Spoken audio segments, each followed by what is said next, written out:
Muy bien. Gracias, Julio. Gracias a todos por asistir. Como ha dicho Julio, realmente nosotros hemos elaborado un panorama, un estado de la cuestión. Tratamos de hacer un inventario tanto de los problemas como de las soluciones que se están barajando, con la secuencialidad con la que han ido apareciendo en el debate internacional. Hay que entenderlo. De hecho, en estas alternativas, en estas soluciones, pues se han producido o se están produciendo casi en tiempo real. De hecho, ahora mismo, en estas horas o mañana y tal, la OCDE se vuelve a reunir, es decir, continuamente, a veces con vaivenes y con pasos adelante y atrás. Es verdad que desde la primavera de este año parece que la cosa se ha orientado más y, bueno, pues ya con los dos documentos públicos de los que hablaré sometidos a consulta, bueno, pues ya parece que el debate se ha centrado mucho más. En la primavera, en marzo de este año, precisamente la Unión Europea desistía de todo su planteamiento inicial, de sus propuestas, etcétera, fiando, supeditando precisamente el retomar o no estas cuestiones a que la OCDE cumpliera con los plazos que se había autofijado, ambiciosos, para tener una solución multilateral a finales de 2020. No es en absoluto un tema fácil y, por tanto, casi todas estas cuestiones siempre hay que darles ese carácter un poco de cuestiones abiertas. Ahí tenéis el sumario que vamos a seguir. Plantearé primeramente una breve revisión de los problemas y las causas que nos llevan precisamente a estar hablando de todo esto. Situaremos dentro de lo que podíamos llamar propuestas de solución multilaterales las iniciativas adoptadas por tres grandes instituciones internacionales o áreas internacionales como el Fondo Monetario, OCDE y Unión Europea. Haremos una breve mención a las medidas unilaterales y dentro de estas prácticamente, aunque como ha dicho Julio, sin entrar en profundidades, porque para eso ya tenemos las sesiones donde se van a tratar estos temas con mayor profundidad, contaremos algunas cuestiones de la propuesta del impuesto de determinados servicios digitales español y luego, para concluir, apuntaremos de forma valorativa cómo nosotros entendemos que puede evolucionar este proceso de reforma, lo que hemos llamado una economía política del proceso de reforma, y de alguna manera introduciremos alguna valoración sobre ellos. Ideas. Realmente nuestro papel se construye pues con algunas ideas. La parte de los problemas, una primera cuestión es que este problema que en genérico llamamos de la fiscalidad digital, es la combinación de dos fenómenos que nos acompañan ya desde hace bastante tiempo, como es la globalización de la actividad económica y la digitalización, entendida como un fenómeno de transformación tecnológica en sentido amplio, que, como veremos, excede a los perímetros muchas veces de las propias compañías digitales. Ambos fenómenos están generando grietas en la arquitectura de la fiscalidad internacional, en los principios y reglas que, bueno, pues como ahora repiten con bastante asiduidad los medios de comunicación, pues son principios que prácticamente tienen un siglo de vigencia. Con lo cual, ¿por qué estas grietas? Básicamente, a lo que ha dado lugar la digitalización es a la aparición de modelos de negocio en los que los activos intangibles, los datos y el conocimiento forman parte, empiezan a cobrar un papel principal en la creación de valor. ¿Esto a qué nos conduce? Básicamente a que el sistema de coordinación internacional en materia fiscal que teníamos hasta la fecha estaba construido con principios y reglas basadas esencialmente en la presencia física de las empresas en los territorios que desarrollaban los negocios. A partir de ahora, con la digitalización, ha empezado a ser mucho más sencillo desarrollar actividades en un país sin que esa empresa tenga presencia física en el país. Esto es lo que de alguna manera está condicionando la validez de esos principios. La globalización, por su parte, ha acelerado la obsolescencia de estas reglas, fundamentalmente porque genera un fraccionamiento territorial de las cadenas globales de creación de valor. Esto dificulta el gravamen efectivo de estas actividades, a la vez que, desde el otro lado, amplía las posibilidades de planificación fiscal y, en concreto, pues de planificación fiscal que calificamos de agresiva. La combinación de ambos fenómenos, como digo, facilita estas estrategias de planificación fiscal agresiva por parte de empresas multinacionales, porque éstas ven una oportunidad de situar sus beneficios globales de grupo en áreas prácticamente de desfiscalización, paraísos fiscales o incluso en soberanías con tributaciones de conveniencia. Haciendo mía el enfoque que hace el Fondo Monetario Internacional, realmente esto no es solamente un problema de las empresas que buscan estos mayores resultados a través de reducir el pago de impuestos, sino que a su vez promueve la competencia fiscal entre países, la idea de que hay planificación fiscal agresiva porque tengo una oferta de sistemas fiscales de conveniencia, algunos de ellos ya no solamente en cuanto a tipos o no sujeción de hechos imponibles, sino, como conocimos hace unos cuantos años, lo que entendemos como tax ruling, ¿no?, a la propia negociación de sistemas fiscales a la carta, como pasó en el caso de Luxemburgo. Por supuesto, estos fenómenos provocan una falta de alineación entre las jurisdicciones donde se generan las rentas o se realizan los consumos y aquellas en las que se pagan los impuestos. Esto nos da una perspectiva macro del problema porque significa menor recaudación para atender las funciones que los sectores públicos tienen encargadas por parte de sus votantes. Para algunos países realmente esto supone un problema de erosión de la recaudación no menor. Voy a referirme a ello para que podamos seguir algunas de las soluciones con un mero esquema elemental en el que visualizaremos el problema básico al que he hecho referencia, ¿no? Tendríamos, como podéis ver ahí, tres territorios, en uno donde reside la matriz, país M, otro donde reside una filial y otro donde se encuentran los usuarios, que es el país V que hemos establecido ahí. Y, básicamente, la actividad económica que realizaría una empresa en la que cabecera del grupo matriz, del grupo multinacional, esa matriz, con respecto a estos usuarios, se articula a través de una filial, un establecimiento permanente en otro país, ¿no? El país F, normalmente elegido por ser un país con baja o nula tributación. Aquí podría entrar perfectamente un paraíso fiscal o territorios, soberanías con algún tipo de tratamiento offshore, etcétera. Claro, la medida que las ventas a los usuarios de estos servicios se están realizando sin la presencia de un establecimiento permanente, la estructura, el modelo de convenio de doble imposición, en concreto los artículos 7 y 5 del actual modelo, que están reflejados prácticamente en todos los convenios bilaterales de doble imposición, empiezan a no ser operativos. Los resultados en términos de recaudación es que en el país donde están los usuarios no se produce recaudación. En el país de la filial, como hemos dicho, o bien por tratarse de un territorio con baja o nula tributación, hay una pequeña parte de impuestos y estos beneficios obtenidos de los usuarios en V son trasladados, la idea del profit shifting, desde lo que sería el país de la matriz al país de la filial. A efectos del país de la matriz, la aplicación de los convenios de doble imposición tradicionales, en el caso de que hubiera fiscalidad efectiva no calificable, obviamente, de ese territorio de paraíso fiscal en donde está la filial, llevaría a una aplicación de exención de los ingresos derivados de esos beneficios en el país de la matriz. Por tanto, no habría recaudación en el país de la matriz, o al establecimiento de estrategias de diferimiento en la tributación hacia M, consecuencia pues, de la propia condición de paraíso fiscal, etcétera, otras estrategias. Cuestiones a precisar. Todos estos problemas de los que vamos a hablar no los ha provocado la digitalización. Esto es importante tenerlo en cuenta.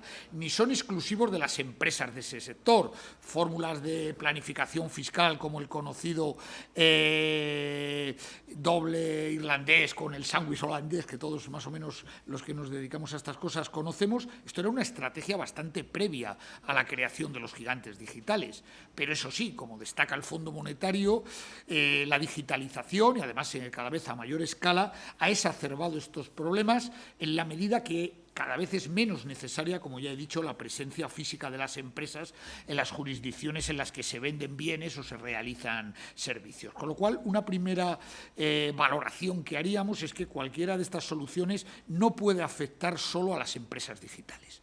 Además, la globalización ha hecho que sean cuestionables las recomendaciones de ubicación del capital desde un plano internacional que siempre hemos hecho en función de los denominados principios clásicos de eficiencia de la fiscalidad internacional, neutralidad de exportación de capitales, de importación de capitales o más recientemente de propiedad del capital. La globalización hace cuestionables algunas de las recomendaciones de estos principios y finalmente estos fenómenos hacen que sea muy fácil mover la residencia de las sociedades, lo que de alguna manera hace, como dicen Devereux y otros, prácticamente indistinguible en la práctica el principio de residencia y el de país de la fuente. Complica mucho esta delimitación.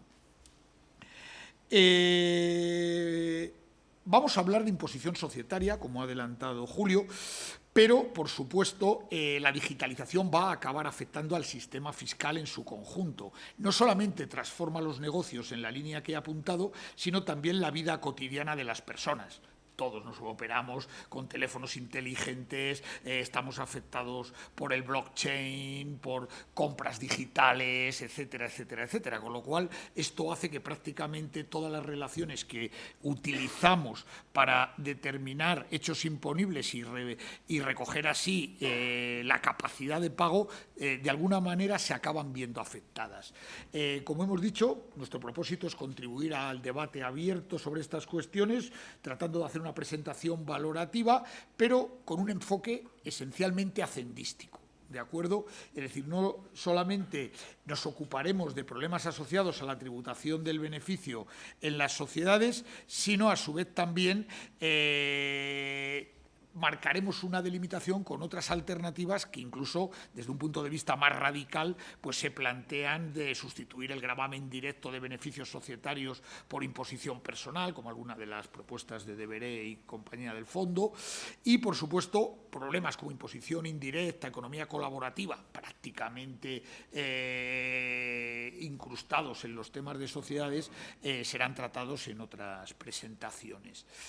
Con respecto a las propuestas de solución, hemos marcado una secuencia, empezaremos por las del Fondo Monetario, seguiremos con las de la OCDE, para cerrar con las de la Unión Europea, tratando de trasladar un poco el relato temporal de cómo se han ido planteando y cómo ha ido cambiando la forma de enfrentarse a estas cuestiones desde las instituciones internacionales. Hay un documento estupendo que le recomiendo a todo el mundo que quiera imbuirse en esto con una perspectiva completa, que es el del Fondo Monetario del 2019. Realmente en él se examinan exhaustivamente todas las alternativas existentes, ordenándolas de acuerdo con tres propiedades. Cómo puntúan esas alternativas respecto a la protección contra el traslado de beneficios y la competencia fiscal, con respecto a la factibilidad y la legalidad que tendría la aplicación de esa solución y, por supuesto, la aplicabilidad a países menos desarrollados. De hecho, el propio marco inclusivo BEPS de OCDE ahora mismo está suscrito pues, por 135 países a la fecha de ayer, en el cual, pues, por supuesto, hay muchísimos países que no son los líderes en estos mercados tecnológicos, incluso ni de comercio. Bueno, aunque las voy a ir detallando a medida que entre ya en las de la OCDE y en las de la Unión Europea, la ordenación que hace el Fondo Monetario Internacional, entendemos que revelando unas ciertas preferencias, es, en primer lugar, buscar una solución tendente a garantizar una imposición mínima. Luego, la alternativa de rediseñar las bases imponibles del impuesto societario hacia las fórmulas de impuestos sobre flujos de caja en destino, o la alternativa en la que se incorpora el tratamiento de las fuentes de financiación de los fondos propios para tratar de neutralizar la distorsión que tradicionalmente tiene el impuesto de sociedades favorable al endeudamiento por la deducibilidad de intereses. En tercer lugar, encontramos las reglas de asignación de beneficios residuales, que veremos que aparece en la propuesta de OCDE, las asignaciones mediante fórmula, donde encontraremos la alternativa BICIS, en este caso, que ha sido el elemento esencial de la propuesta en la Unión Europea, y por último, la idea simplemente quizás la más conservadora de tratar de modificar la concepción tradicional de establecimiento permanente claramente definido en términos físicos por un establecimiento permanente digital vinculado a la presencia económica significativa de las empresas fuera de las jurisdicciones de residencia de estas, ¿no? Básicamente este es el catálogo que nos da el fondo y, bueno, aunque lo trata el fondo, creemos que hay un factor crucial que determinaría el consenso desde un punto de vista multilateral, que es que existen ganadores y perdedores, hay cambios en la recaudación de los países que van a suscribir estas alternativas. Creo, y lo veremos en la última transparencia, que la viabilidad de que se alcancen algunas de las soluciones determinadas va a pasar en cierto modo por cómo se gestionen en las negociaciones estos repartos con los ganadores y perdedores. No nos engañemos, hay un elemento técnico muy importante. Creo que las alternativas están muy estudiadas, muy desarrolladas, pero al final aquí hay una cuestión de negociación y de acuerdo, donde además esos ganadores y perdedores no están demasiado simétricamente repartidos entre países, ¿no? Ya hablaremos de esto. Bueno, este gráfico simplemente para que cuando busquen el documento del Fondo Monetario lo vean, lo que hace en las columnas es ver esas tres propiedades para valorar las alternativas, ¿no? Con respecto a, como decíamos antes, a la protección del traslado de beneficios y competencia fiscal, la facilidad de implementación y de alguna manera la posibilidad de aplicarse. Los colores rojos significan puntuaciones bajas. Por eso digo que este propio gráfico de alguna manera está trasladando las preferencias del Fondo Monetario, donde los acuerdos actuales obviamente puntúan muy mal, sobre todo también en cuanto al propio funcionamiento del traslado de beneficios y la competencia fiscal. La visión, la alternativa más conservadora a la que me he referido del establecimiento digital, exactamente igual, mucho naranja, mucho rojo, y bueno, lo que va tendiendo a verde son las alternativas que parecen puntuar mejor, ¿no? Para el fondo, la imposición mínima es la que domina al resto, aunque, por ejemplo, los acuerdos similares a los del BICIS en la Unión Europea, aplicando fórmulas de distribución, bueno, pues no puntúan mal, aunque es cierto que siempre estarían, en este caso, si solo se aplican en el ámbito europeo, limitados al espacio de operaciones intersocietarias en el ámbito europeo. Otras fórmulas andarían aquí, no gasto más tiempo en esto. La OCDE, que es ahora mismo quien está liderando el proceso tras, como hemos dicho en la introducción, la retirada suspensiva de la propuesta de la Unión Europea. Bueno, la OCDE lleva prácticamente desde principios de la segunda década de este siglo haciendo eco del tipo de problemas, mostrando su sensibilidad hacia ello. En 2013 puso en marcha la iniciativa BEPS sobre erosión de bases y traslado de beneficios.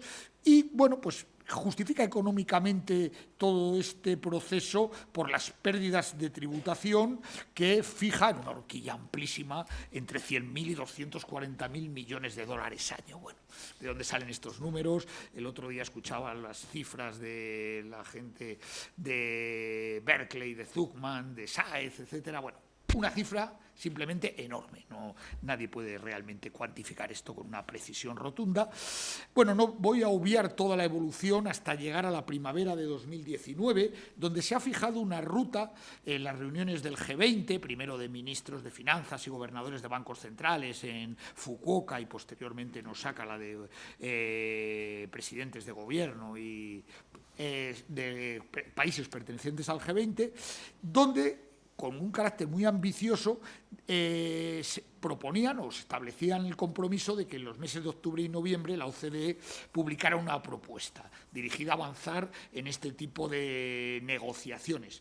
Esto se ha conseguido fijando un calendario ambicioso. A finales de 2019 las alternativas elegidas deberían estar cerradas y a finales de 2020 se debería haber llegado a un acuerdo final en el que todos los parámetros cuantitativos estuviesen fijados. Este es el tema más importante. Cuando hablemos de imposición mínima estamos hablando de haber determinado cuál es el tipo medio efectivo, algo nada fácil de medir, como ahora hablaré, porque el impuesto de sociedades tiene una estructura muy compleja donde no solo depende del tipo nominal, donde tenemos ayudas vía beneficios fiscales explícitos, implícitos, etcétera, medidas de diferimiento fiscal que casi todos conocéis, me imagino, y que de alguna manera complican esto. Luego los porcentajes en el pilar 1 sobre la distribución de los derechos a gravar en las jurisdicciones de mercado no dejan de ser al final porcentajes a tanto alzado, donde fijar más altos o más bajos estos porcentajes de alguna manera determina cambiar ese reparto de ganadores y perdedores y, por tanto,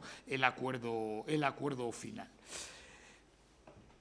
¿Qué hace la OCDE si llevo en la cabeza las alternativas que hemos visto del cuadro del Fondo Monetario? Básicamente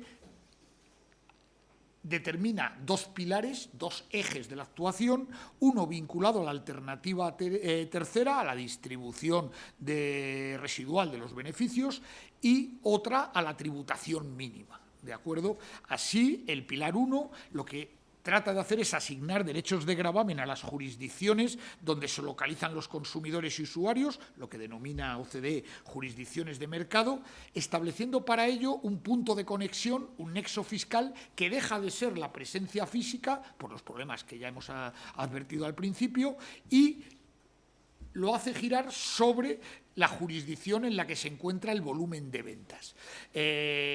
Para ello se establecen una serie de reglas de atribución de beneficios, como digo, son ad hoc, son al final una serie de porcentajes donde habrá una participación se da el derecho a los países, a esas jurisdicciones de mercado donde están los usuarios, a participar en el beneficio residual del grupo multinacional, lo que llama importe A.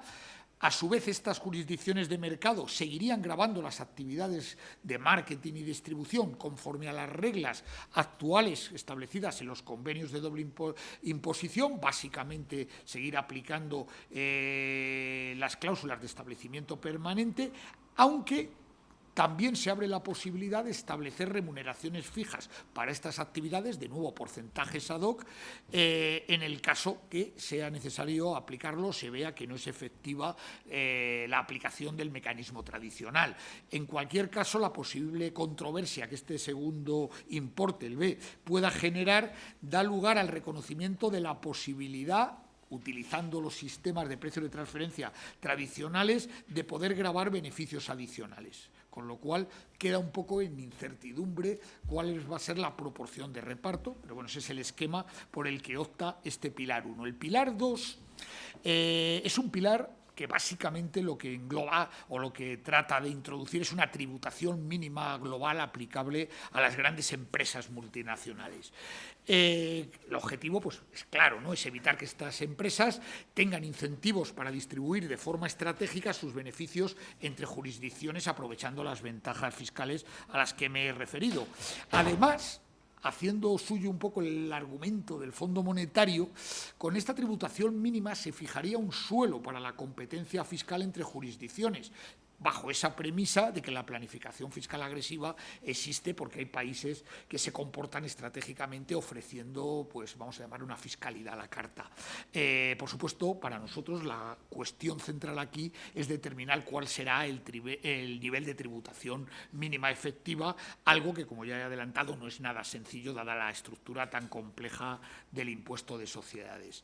Para conseguir la tributación mínima, la OCDE, en su documento que está sometido a consulta pública hasta diciembre, quiero recordar, ¿no? Hasta el 12 de diciembre, establece 4 reglas de inclusión ¿Cómo hacer esto, ¿no? Por un lado, bueno, pues incluir los ingresos procedentes de sucursales y filiales en el extranjero que hayan soportado tipos por debajo de ese mínimo que se fije en la renta de gravamen del país del grupo multinacional, de la residencia de la matriz, una regla de pagos infragravados que lo que haría sería prohibir o limitar deducciones o establecer y tributaciones para los ingresos en la fuente cuando esos pagos exactamente igual no hayan estado sujetos en el país de la fuente al menos al tipo mínimo fijado, una regla de cambio que esta se articularía a través de los convenios de doble imposición para poder evitar el funcionamiento de la cláusula de exención de los convenios.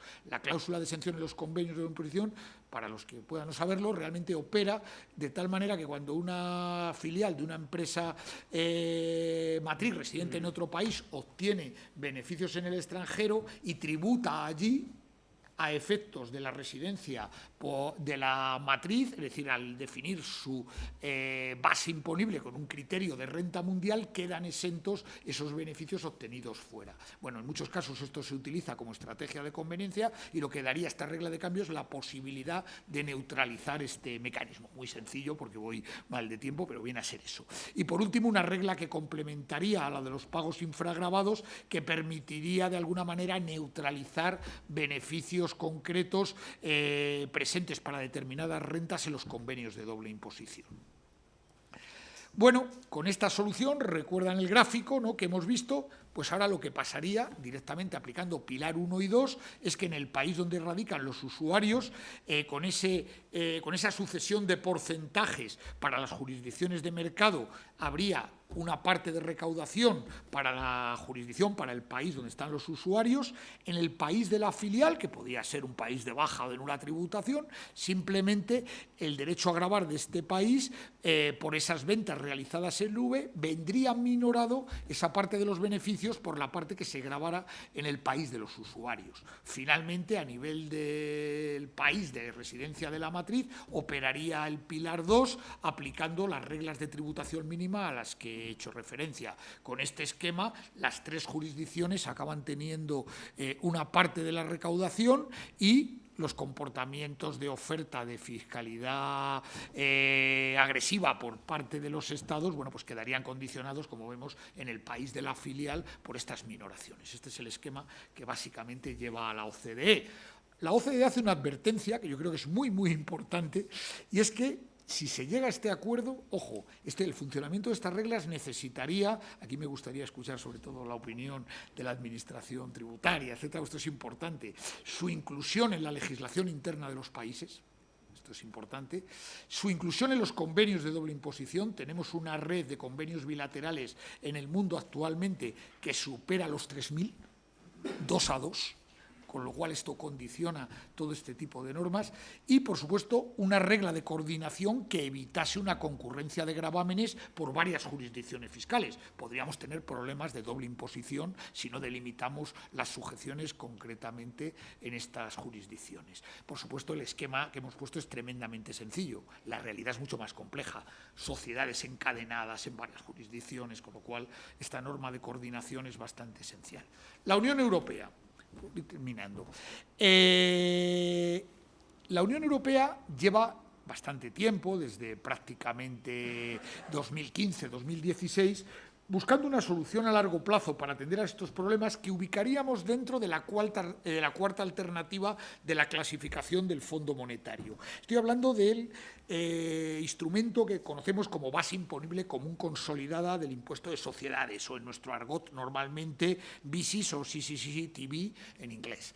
Realmente de lo que se trata aquí es de definir el beneficio de un grupo multinacional sin que existan delimitaciones de las jurisdicciones. Es la idea de la consolidación dentro, en este caso, del perímetro de los países de la Unión Europea, y repartir ese beneficio global del grupo entre los países donde operan estas empresas en función de una regla que atiende a variables objetivas. La fórmula que hay abajo, más o menos, en la propuesta de BICIS refleja esta idea, es decir, sería, en el caso de la propuesta de la Unión Europea, pesos a 1/3 para las ventas que representa en cada territorio las ventas con respecto a las ventas de todo el grupo, a 1/3 todo lo que tiene que ver básicamente con el factor trabajo, pero desglosado al 50% entre volumen de empleados y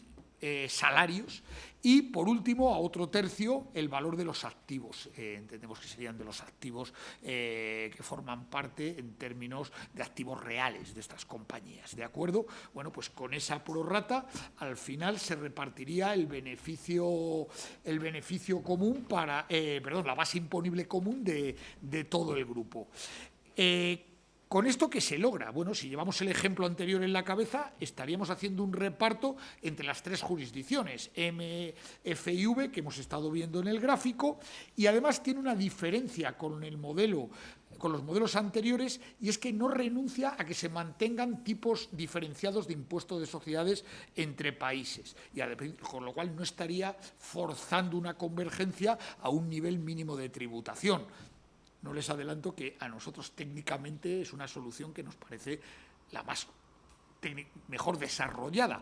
El problema es que está definida, obviamente, de momento sobre un perímetro que es el de la Unión Europea y es complicado, y que tiene sus detractores y que de alguna manera tiene también algunas críticas.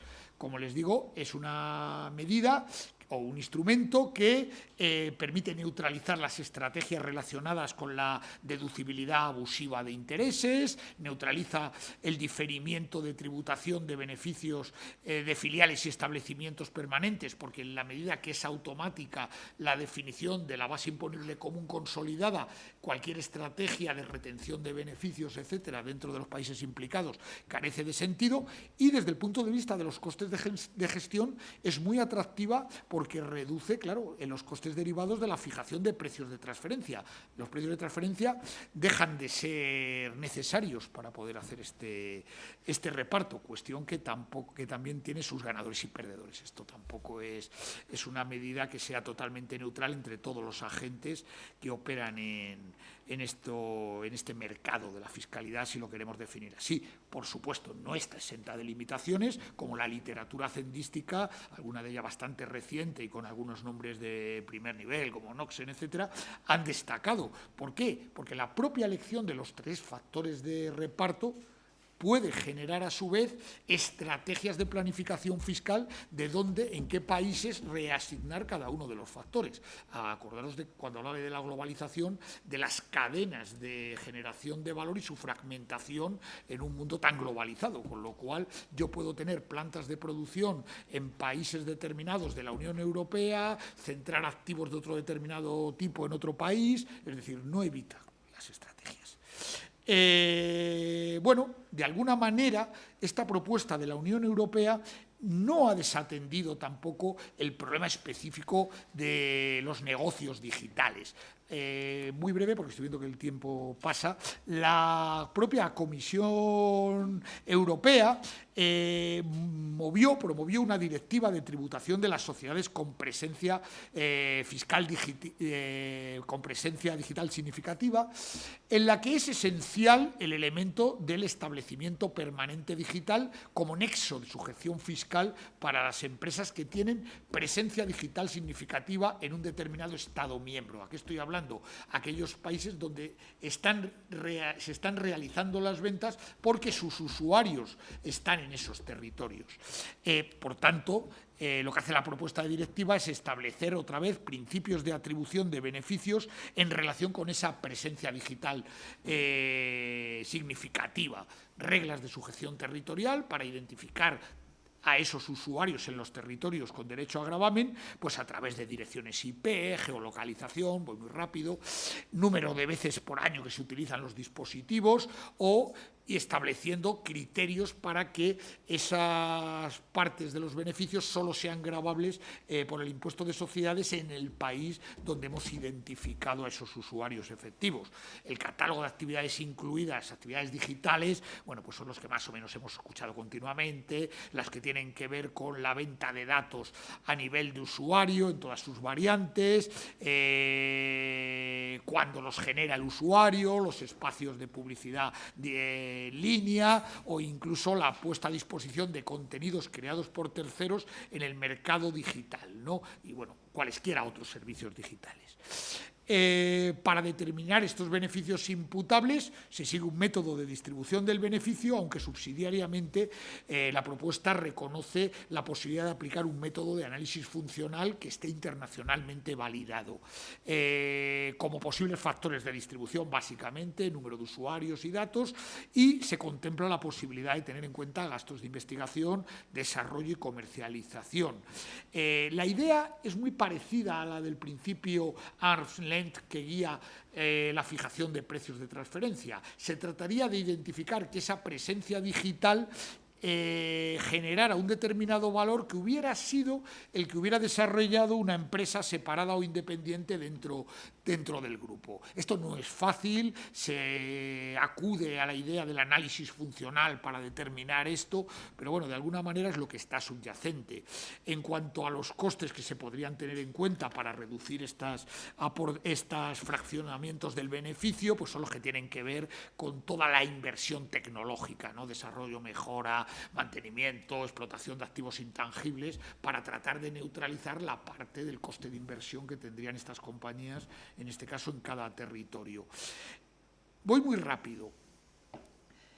Esta es una solución bastante de largo plazo, pero mientras, esto está ahora mismo ya retirado en suspenso, como he dicho, la propia propuesta de directiva de marzo del 18 contemplaba la introducción de un impuesto transitorio que hemos todos asimilado, hemos acabado por denominar tasa Google, en función de ser un impuesto, un tributo muy claramente orientado a la actividad pues, de este gigante de la digitalización, que gravaría los ingresos brutos generados por publicidad online, su principal fuente de ingresos, transmisiones o cesiones de cualquier tipo de datos por usuarios de Internet, así como la explotación de plataformas digitales y aplicación entre usuarios particulares, de esto hablaremos en la economía colaborativa luego mucho más tarde, pero dejaría fuera las ventas a consumidores por Internet, la parte de comercio electrónico, donde no hubiera una actuación claramente de intermediación para evitar estos impuestos, como luego veremos también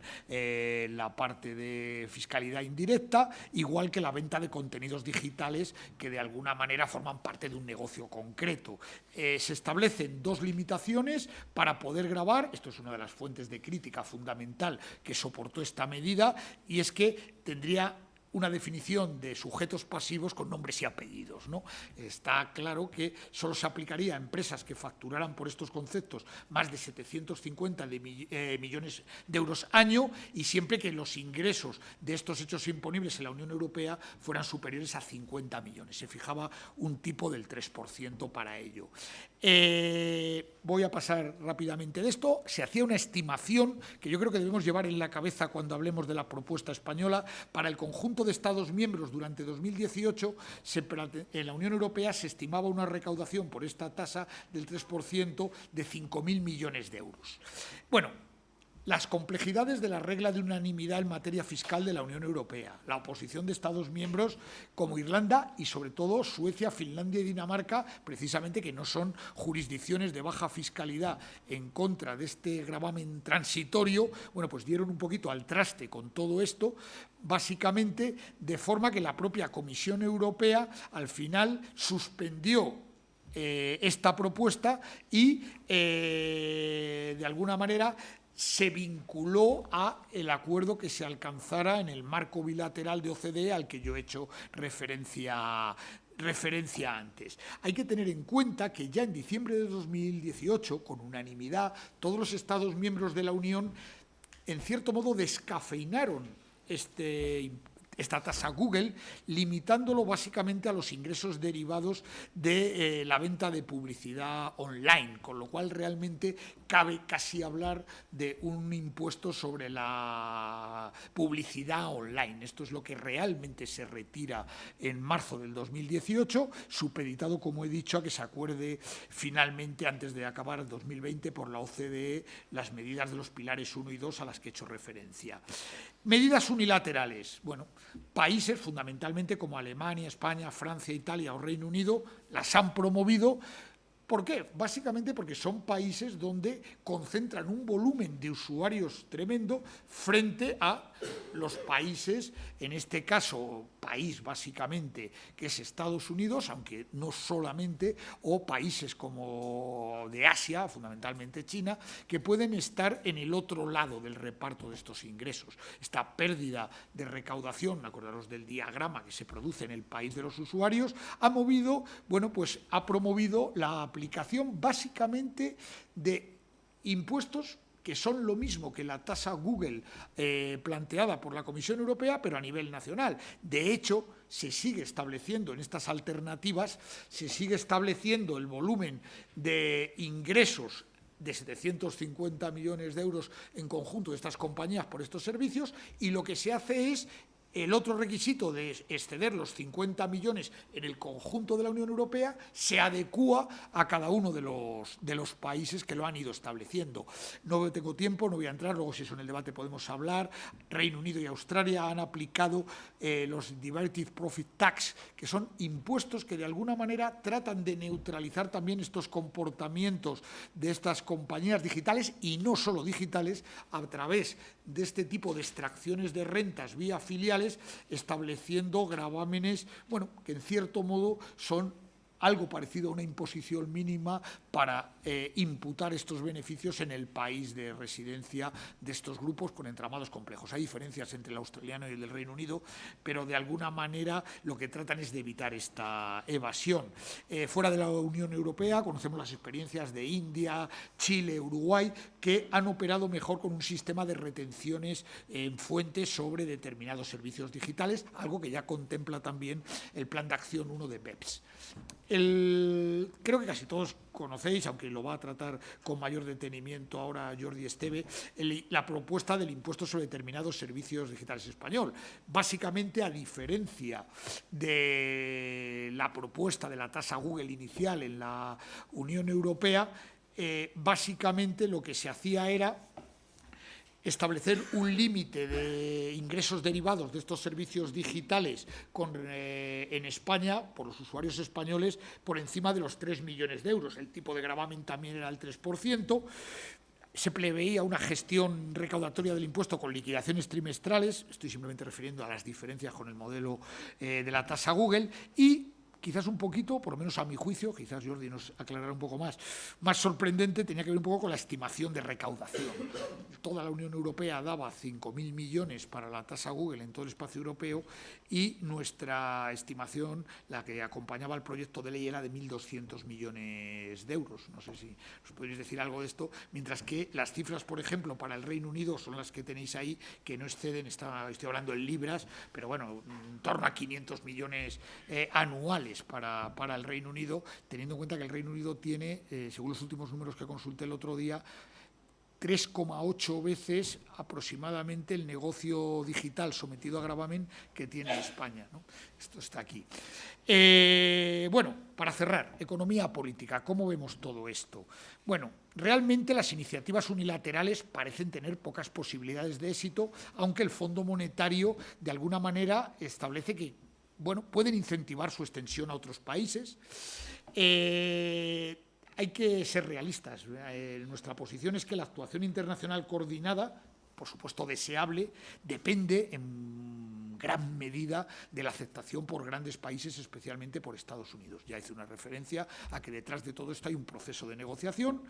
El pilar 2, el que establecía la imposición mínima en la propuesta de OCDE, para nosotros es el que posiblemente es más fácil de consensuar, encaja relativamente bien dentro de lo que cabe, con las propuestas tanto a nivel de la reforma fiscal norteamericana de 2017 y la declaración franco-germana. Y el pilar 1, la verdad es que lo vemos complejo de aprobar por esa existencia asimétrica de ganadores y perdedores, sin decir que ninguno de los dos, a nuestro juicio, sea fácil de alcanzar y al menos con el plazo establecido de finales del 2020. La propuesta BICIS de la Unión Europea, para nosotros técnicamente es la que más nos gusta, pero de llegar a aplicarse, bueno, pues se enfrentaría seguramente al problema de su limitación al ámbito comunitario. Y bueno, pues básicamente cierro aquí la intervención y damos paso a la siguiente presentación.